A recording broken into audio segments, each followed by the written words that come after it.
Après son corps, il nous montre deuxièmement sa parole.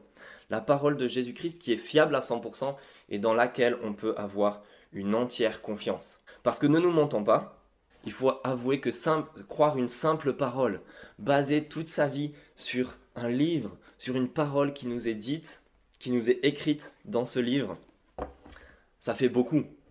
Il va nous montrer plusieurs raisons de croire dans cette parole et la première d'entre elles, c'est que cette parole, c'est une parole qui est prédite. Au verset 44, il leur dit, c'est ce que je vous disais lorsque j'étais encore avec vous. La première raison, c'est que Jésus, en fait, avait prédit les événements qui se sont déroulés à l'avance et plusieurs fois. C'est pas un simple concours de circonstances, c'est pas une simple tragédie qui est arrivée à Jésus. Non, il l'avait prédit à ses disciples.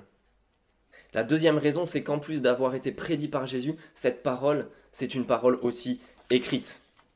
À la suite, au verset 44, il leur dit, il fallait que s'accomplisse tout ce qui est écrit à mon sujet, dans la loi de Moïse, dans les prophètes et dans les psaumes. Des siècles avant l'événement Jésus-Christ, par plusieurs auteurs, Moïse, les prophètes, les auteurs des psaumes. En fait, Luc est en train de nous citer l'écriture en entier, c'est-à-dire la Bible que tous les croyants, tous les juifs avaient jusqu'à l'événement Jésus-Christ, les trois quarts de notre Bible. Il leur dit que tout cela parlait pendant des siècles, annonçait d'avance ce qui est arrivé à Jésus. Je ne sais pas si comme moi vous avez vu cette série, La Casa de Papel.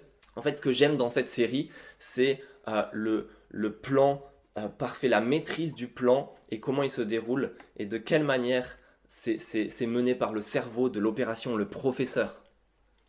Cependant, il faut avouer que c'est beaucoup plus le cas dans la partie 1 que dans la partie 4. Dans la première partie, le professeur a 3-4 coups d'avance sur ses adversaires et tout se déroule comme prévu. Alors que dans la partie 4, on se raccroche aux branches. Il y a de nombreuses failles, des faiblesses dans ce plan qui se déroule et le professeur agit souvent en réaction.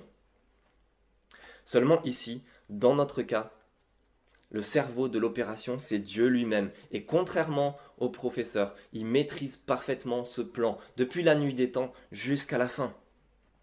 Il l'a annoncé, c'était écrit depuis toujours, Jésus l'a prédit, et le plan se déroule comme prévu sous nos yeux. Regardez l'Ancien Testament, dit Jésus, regardez cette Bible et vous verrez d'avance en germe Jésus-Christ et son œuvre apparaître.